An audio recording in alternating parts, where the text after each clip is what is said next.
Happening now, President Donald Trump getting ready for his primetime speech to Americans to tout what he calls the accomplishments of the past year and then the way forward for the remainder of his term in office. CBS News Chief Washington analyst Robert Costa joins us live now. Robert, we have you. So what I was asking you before the break, we of course had that bombshell interview with Susie Wiles that appeared in Vanity Fair.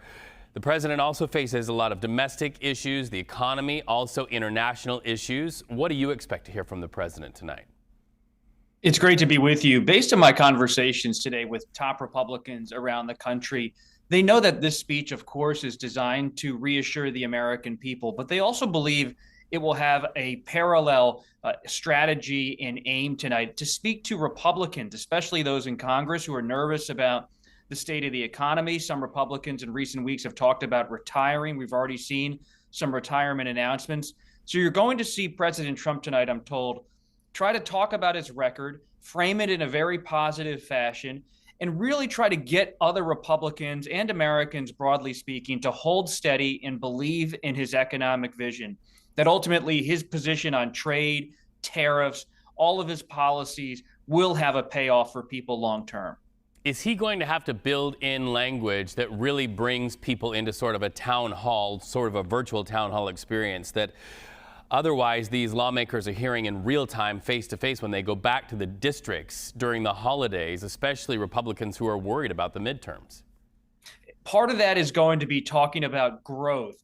The president has really bet much of his economic agenda on the development of artificial intelligence and the exploration of that sector, Silicon Valley, coupled together with the tax cuts that passed earlier this year. And so talking about growth is a way for this administration, I'm told, to not just have all of the festering frustration out there among some voters be about inflation, prices at the grocery store or elsewhere. It's about having an optimistic vision of the future.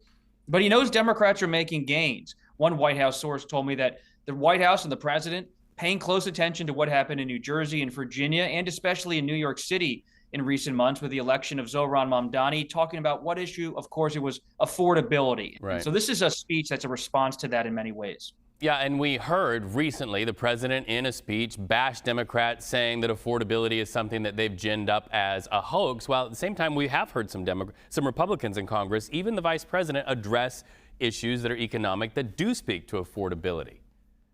That is so true. And addressing voters and their feelings of economic pain, that's when you talk to leaders in both parties, that's such a goal for the end of 2025 and early 2026. How do you speak to economic pain? Yes, you can talk about your record, you can talk about growth, but at the end of the day, you need to share the grievances of those who feel real frustration about their own prices they're paying.